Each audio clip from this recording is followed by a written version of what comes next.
Hi, I'm Tyson Franklin, and welcome to this week's episode of the Podiatry Legends podcast. The podcast is designed to help you feel, see, and think differently about the podiatry profession. Before I get onto today's topic, which is the story of the Mexican fisherman, I want to remind everybody in Australia and overseas that on the 26th and 27th of July, I will be running my next live 2-day podiatry business reboot in Cairns.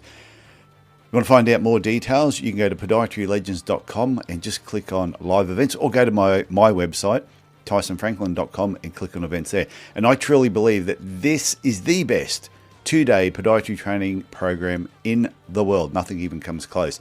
And I have designed it just for podiatrists. And every year I think it gets better.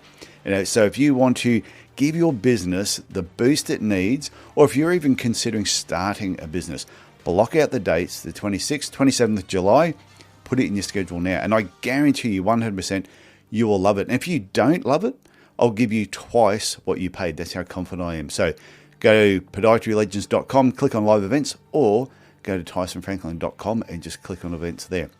Let's get on with today's episode. I'm dedicating this episode to one of my favorite stories, which is the story of the Mexican fisherman.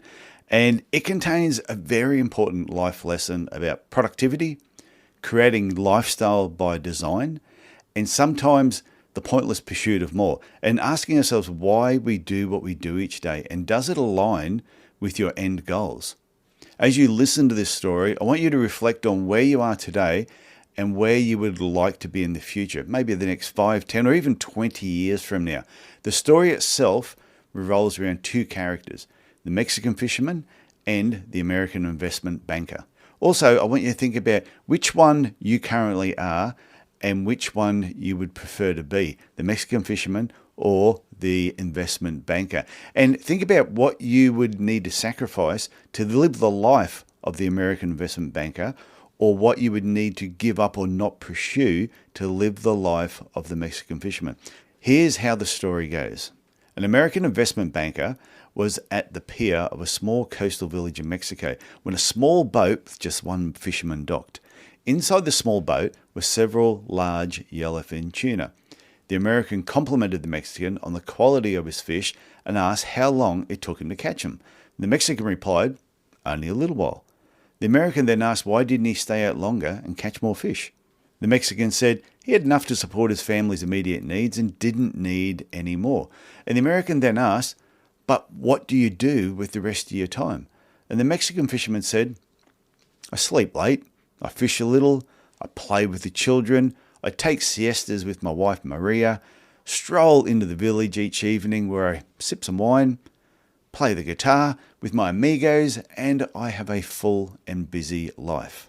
The American sort of scoffed and said, "I'm a Harvard MBA graduate, and I think I can help you. You should spend more time fishing, and with the proceeds, buy a bigger boat. With the proceeds from the bigger boat, you could buy several boats, and eventually you would have a fleet of fishing boats. Instead of selling your catch to a middleman, you could sell directly to the processor, eventually opening your own cannery. You would control the product, the processing, and the distribution. You would need to leave this small coastal village and probably move to Mexico City, then LA, and eventually New York City, where you will run your expanding enterprise." The Mexican fisherman then asked, "But how long do you think this will take to set up?" To which the American replied, 15 or 20 years. "But then what?" asked the Mexican. The American laughed and said, "That's the best part.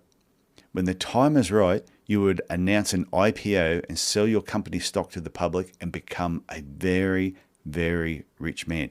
You will make millions." And the fisherman said, "Millions? Wow. Then what?" And what the American said next is the point of this story. He said, "Then you would retire. You could move to a small coastal fishing village where you could sleep late, fish a little, play with your kids, take siestas with your wife, stroll to the village in the evenings where you could sip wine and play guitar with your amigos." It's a great story, but the part I find funny is the ending, when the banker says, "Play with your kids," because now, 15 to 20 years later, the kids are grown up and they're gone. They've moved on, and I'm sure some of his guitar-playing amigos have also passed on. In the end, in the pursuit of more, he would be losing more than he gained based on what made him happy. And it's important to note that the banker did not say that the end goal was making millions. The end goal was the ability to spend more time with family and friends when he wanted to, just as the fisherman was already doing. So even the banker knew that money itself is meaningless. It's what you can exchange for it that's important. So right now, are you more like the fisherman or the banker? Earlier on, I mentioned, what would you be willing to sacrifice to live the life of the banker, or what would you be willing to give up or not pursue to live the life of the Mexican fisherman? But do you need to make that choice, and can you have both?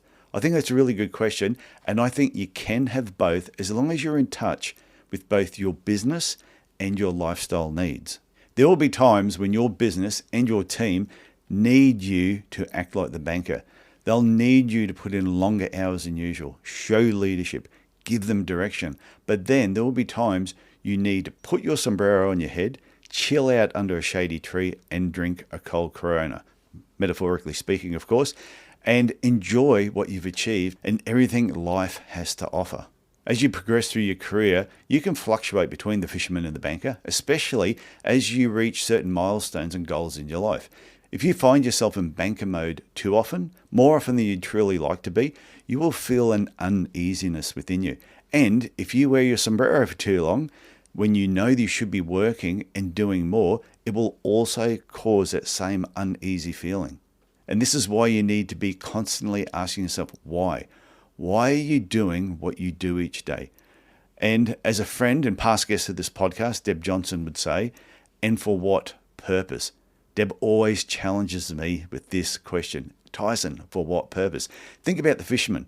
He already had everything he needed and he was content and happy. So an extra 50 fish a day for that fisherman would mean very little to him if he had to sacrifice time with his children, his wife, and his amigos. That was what was important to him. I've often said to my wife, if $20 million suddenly landed in our bank account tomorrow, what would we do differently? And to be honest, very little would change. I would still be working with my coaching clients one-on-one because it makes me happy. And without a question, I would still be doing this podcast because I love connecting with people around the world.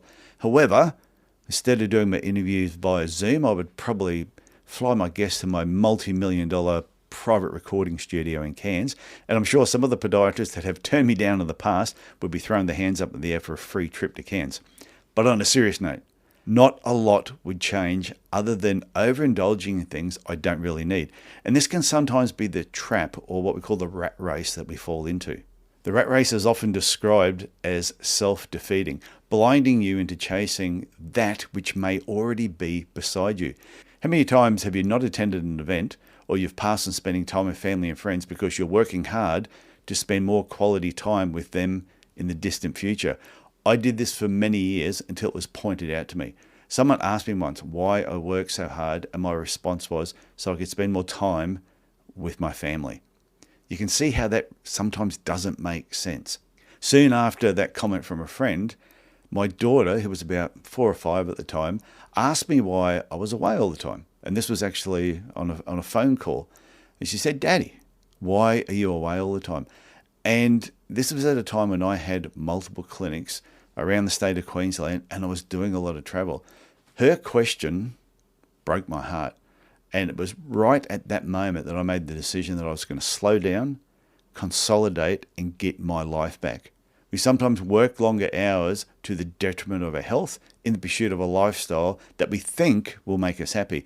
We convince ourselves that if I have this, I will be happy. And then when you're not happy, you think, well, then I need this. And you're still not sure whether it's going to make you happy.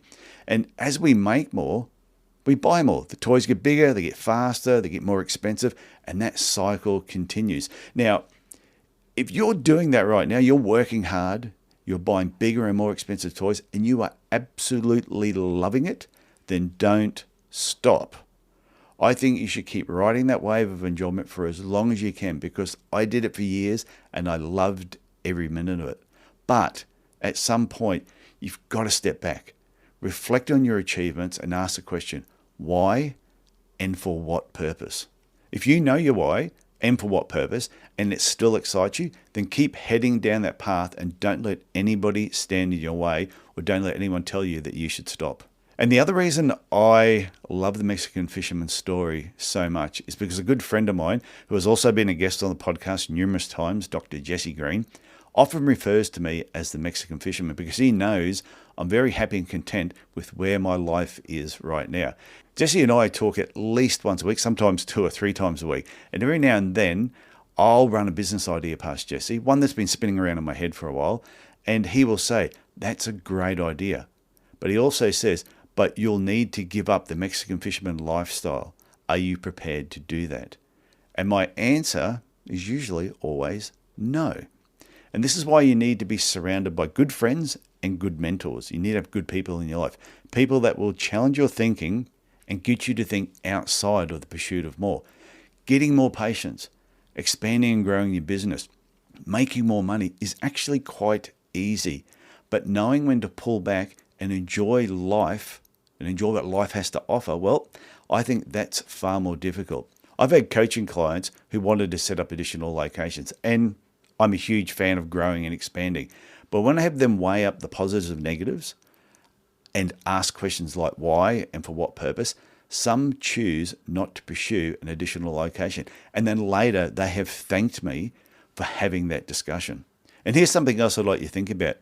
In your business, do you know if your employees are aspiring fishermen or bankers?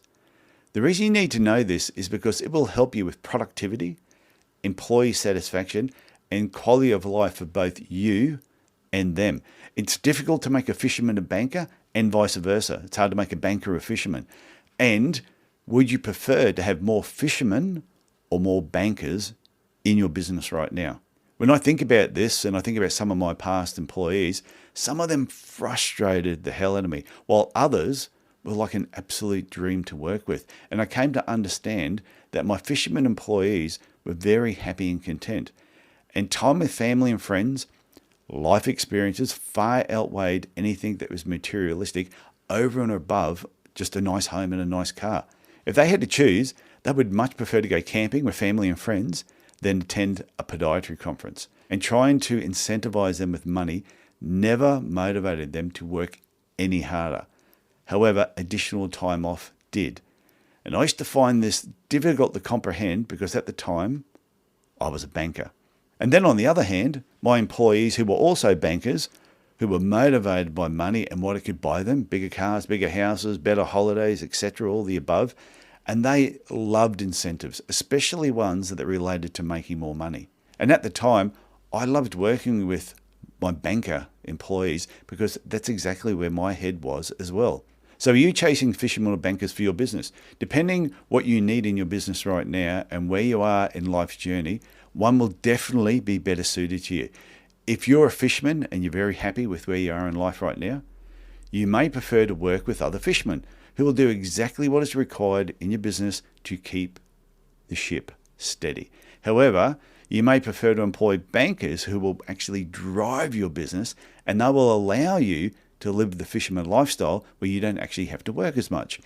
As I always like to point out, especially when I'm doing solo episodes, because these are the episodes that the trolls love to hate the most. There is no right or wrong answer or way to approach life. There's nothing saying that you should be a fisherman. There's nothing saying that you should be a banker or anything in between. It's what works best for you and what makes you happy. Because long-term happiness is the key over and above everything else. You've got to find your balance between the fisherman and the banker. That's what I'd like you to take away from this particular episode. So to wrap up, if you have any questions about this episode, please feel free to send me an email, tyson@podiatrylegends.com. And don't forget to go and check out the website, podiatrylegends.com or tysonfranklin.com. Click on events and go and take a look at the details that are in the 2-day live podiatry business reboot. You will absolutely love it. And if you're enjoying this podcast, please tell your podiatry friends and also consider leaving a rating and review if you have not done so far. That a lot of people tell me they're going to do it, but they just don't do it. Anyway, that's it for me this week. I want you to look after yourself, look after your family, and I will Talk to you again next week. Bye for now.